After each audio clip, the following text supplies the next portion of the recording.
Selamat datang pada video pembelajaran modul 8 Alamku Berlimpah, unit 2 Lumbung Pangan dan Bahan Obat.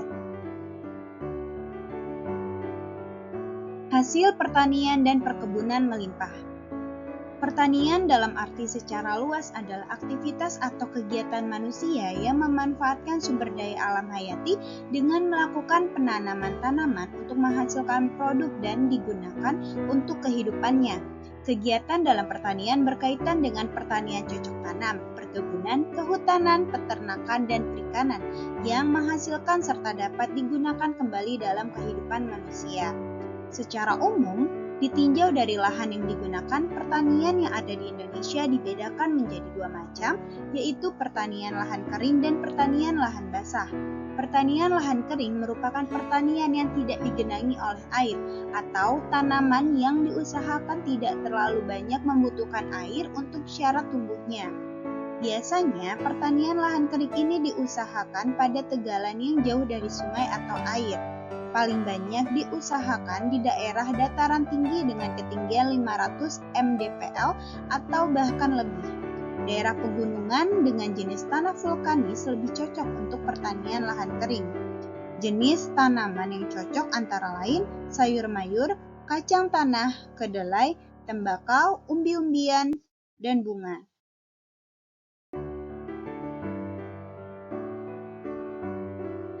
Sedangkan pertanian lahan basah merupakan pertanian yang digenangi oleh air. Air merupakan syarat utama untuk tumbuh dan berkembangnya tanaman yang diusahakan dalam pertanian lahan basah. Pertanian lahan basah yang diusahakan di Indonesia berupa sawah, rawa-rawa, dan lahan gambut. Pertanian lahan basah ini biasanya banyak ditemukan pada daerah dataran rendah yang sering tergenang air. Jenis tanamannya antara lain padi dan sayuran. Pertanian lahan basah yang dikelola secara modern saat ini sudah menggunakan pertanian hidroponik. Pertanian hidroponik ini secara bisnis sangat menguntungkan karena hemat lahan, waktunya cepat, dan kualitasnya sangat bagus. Pertanian pada persawahan di Indonesia secara keseluruhan masih dikerjakan oleh rakyat. Pemerintah belum membuat perusahaan negara yang mengelola lahan sawah sebagai industri pertanian padi. Perusahaan swasta yang mengelola pertanian padi belum ada yang besar. Untuk menjamin ketercukupan jumlah beras yang dibutuhkan masyarakat, sudah seharusnya di Indonesia ada perusahaan tanaman padi yang besar dan modern.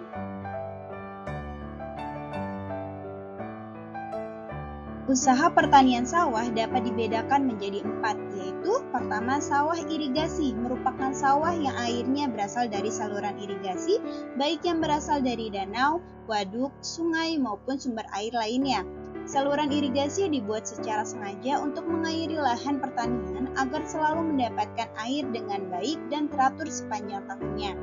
Pembuatan saluran irigasi dapat dilakukan secara permanen maupun sementara. Sawah irigasi ini merupakan pertanian dengan konsep modern.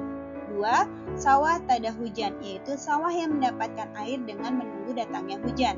Jika musim penghujan turun, maka lahan pertanian ini airnya melimpah dan dapat diolah menjadi lahan sawah. Tetapi, jika musim kemarau datang, airnya mengering, tidak dapat diolah menjadi sawah. Biasanya, pada saat musim kemarau berubah menjadi tanaman lahan kering seperti umbi-umbian dan kacang-kacangan.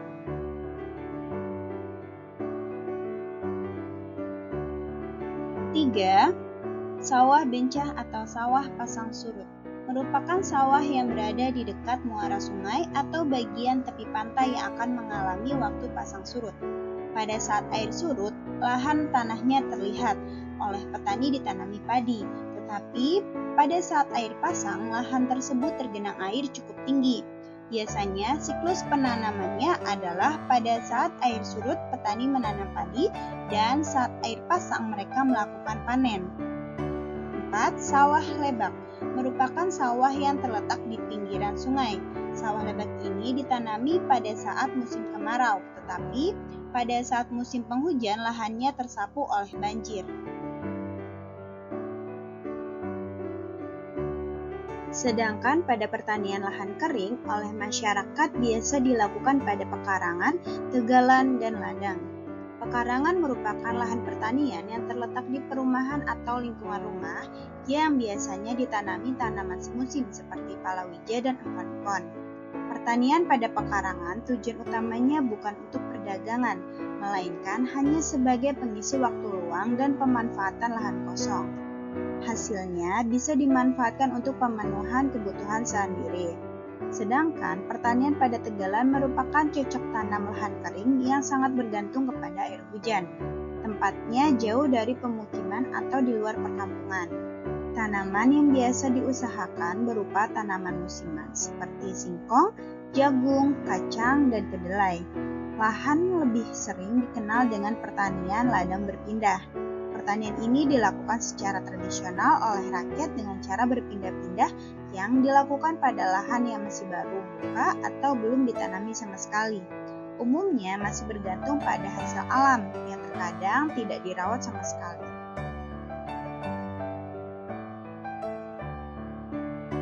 Hasil-hasil pertanian di Indonesia diantaranya adalah: pertama, hasil pertanian tanaman pangan, meliputi padi, jagung, singkong, kentang, kacang-kacangan, kedelai, ubi jalar, dan berbagai sayur-sayuran. Kedua, hasil pertanian perkebunan tanaman perdagangan, meliputi karet, kelapa sawit, kopi, teh, tebu, kelapa kopra, cengkeh, tembakau, pala, serta berbagai tanaman rempah-rempah.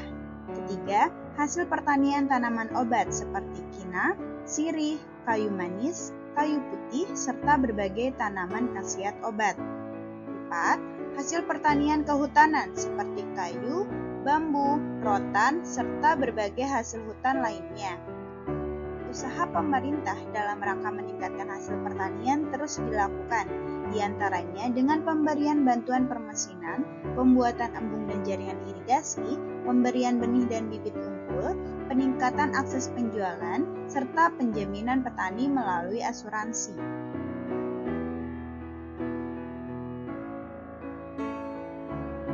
Keseriusan pemerintah dalam menangani bidang pertanian saat ini memang sangat dibutuhkan. Hal ini terkait dengan kebutuhan pangan bangsa Indonesia yang terus meningkat, sementara hasil pertanian semakin menurun. Belum lagi dipengaruhi pula oleh luas lahan yang semakin berkurang.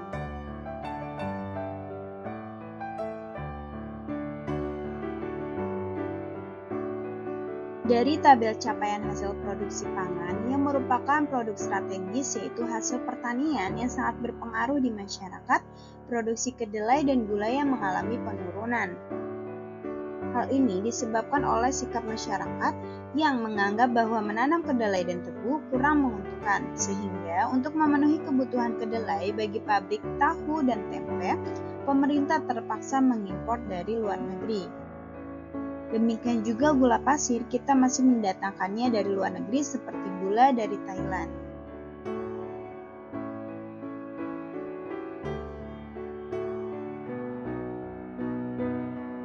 1. Peternakan.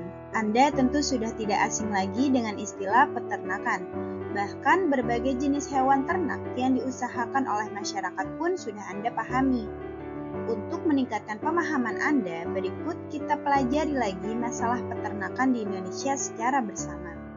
Peternakan adalah segala aktivitas manusia yang berhubungan dengan memelihara hewan ternak yang dapat diambil manfaatnya dari hewan tersebut guna memenuhi kebutuhan hidup.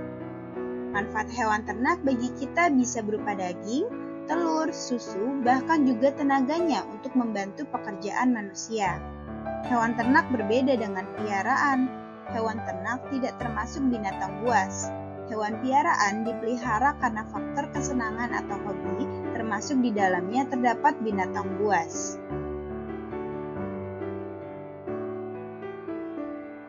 Peternakan di Indonesia secara umum dikelompokkan ke dalam 3 jenis, yaitu pertama ternak hewan besar. Ternak hewan besar adalah peternakan yang diusahakan dengan memelihara hewan yang berukuran besar. Hewan yang digolongkan ternak besar yaitu kuda, kerbau, dan sapi atau lembu. Hewan ternak besar ada yang diambil dagingnya, misalnya sapi dan kerbau. Ada pula yang dimanfaatkan tenaganya, misalnya kuda untuk menarik dokar, kerbau maupun sapi untuk membajak dan menarik gerobak. Sedangkan sapi selain diambil daging dan tenaga, juga diambil susunya untuk minuman maupun bahan pembuatan mentega.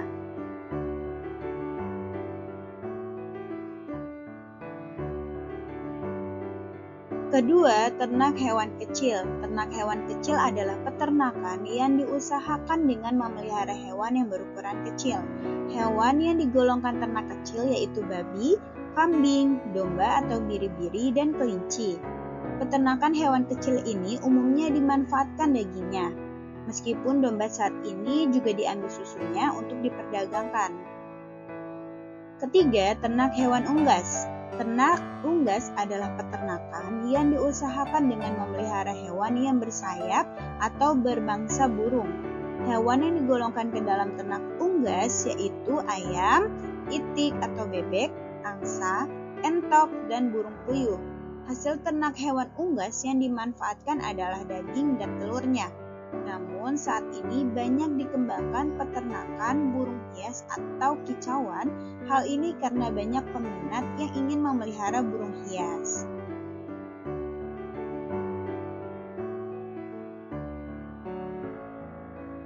Satu, perikanan air payau. Perikanan air payau dilakukan di tepi-tepi pantai yang datar dalam bentuk tambak atau empang. Air yang digunakan untuk memelihara ikan ini berupa air payau, campuran antara air tawar dari sungai dan air laut yang dimasukkan ke kolam-kolam atau tambak. Jenis ikan yang diusahakan adalah udang dan bandeng. 2. Perikanan air tawar.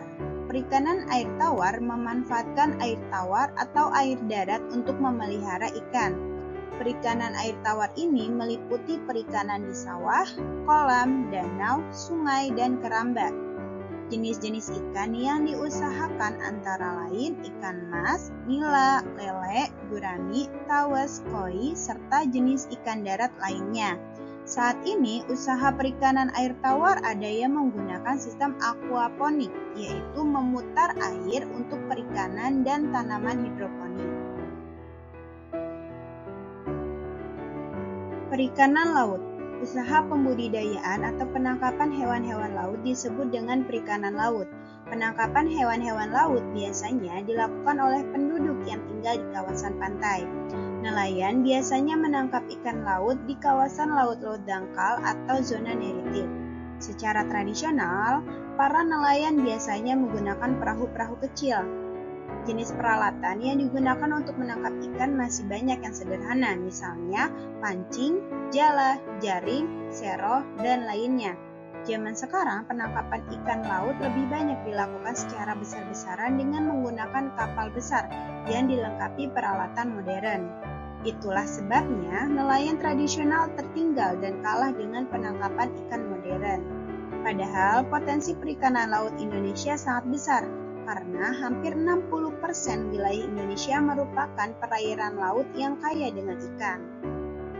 Jenis ikan yang dihasilkan antara lain tongkol, kakap, tuna, serta berbagai jenis ikan laut lainnya.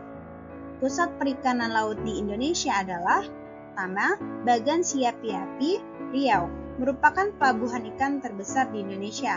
Kedua, Cilacap dan Tegal, Jawa Tengah. Ketiga, Muncar, Banyuwangi, Jawa Timur.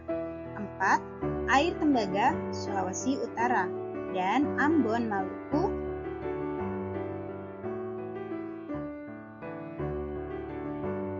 Indonesia merupakan salah satu dari negara-negara yang memiliki berbagai jenis kekayaan alam, termasuk di dalamnya kekayaan alam berupa tanaman obat-obatan herbal. Sebagai negara yang beriklim tropis dengan curah hujan yang cukup tinggi, Indonesia adalah wilayah yang baik bagi habitat berbagai jenis tumbuhan obat-obatan herbal dan cocok dijadikan sebagai negara agraris. Masyarakat di wilayah Indonesia sangat besar bergantung ketergantungannya terhadap tumbuhan. Indonesia kaya akan berbagai tanaman obat. Lebih dari 940 spesies tanaman obat telah digunakan sebagai obat tradisional yang masuk dalam catatan Badan Pangan PBB atau FAO, Food and Agriculture Organization of the United Nations. Obat tradisional dibuat dari berbagai jenis tanaman obat yang diolah secara sederhana dan digunakan untuk mengatasi berbagai penyakit.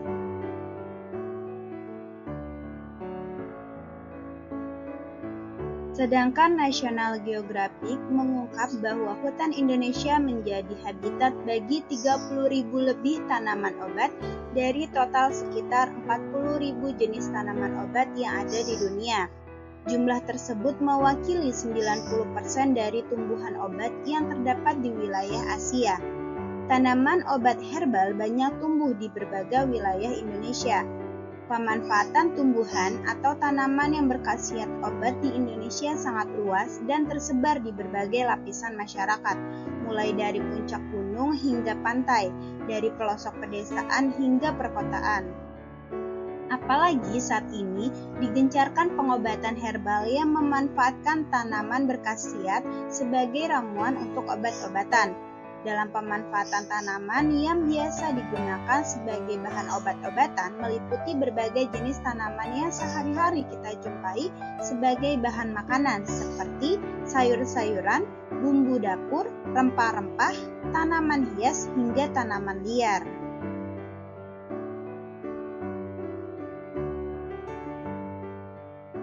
Berikut ini contoh beberapa tanaman di sekitar kita yang biasa dimanfaatkan untuk obat-obatan. Pertama ada brotowali, dimanfaatkan untuk pengobatan sakit malaria dan kencing manis.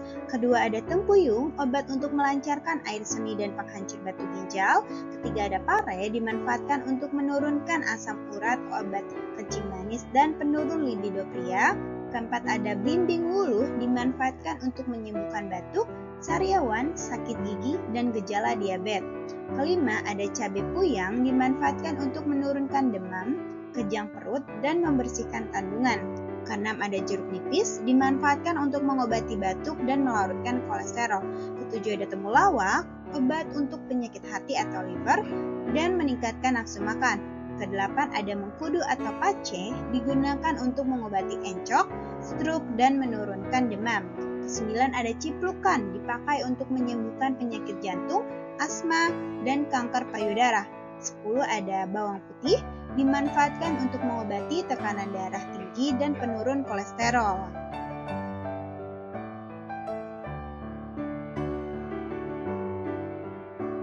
Kekayaan tanaman obat Indonesia sudah dikenal dari berbagai belahan dunia. Namun demikian, pemanfaatan dan pengelolaan yang dilakukan oleh masyarakat maupun pemerintah belum maksimal. Masyarakat Indonesia sendiri, mungkin termasuk Anda, masih banyak yang beranggapan bahwa obat kimia lebih baik dan lebih manjur daripada obat-obatan herbal yang berasal dari tumbuh-tumbuhan. Padahal obat herbal yang berasal dari tumbuh-tumbuhan ini memiliki banyak kelebihan jika dibandingkan dengan obat kimia, mengingat efek samping yang ditimbulkan dari obat-obat kimia. Sedangkan obat herbal di samping khasiatnya yang besar bila dibanding obat berbahan kimia, efek sampingnya sangat kecil bahkan tidak ada.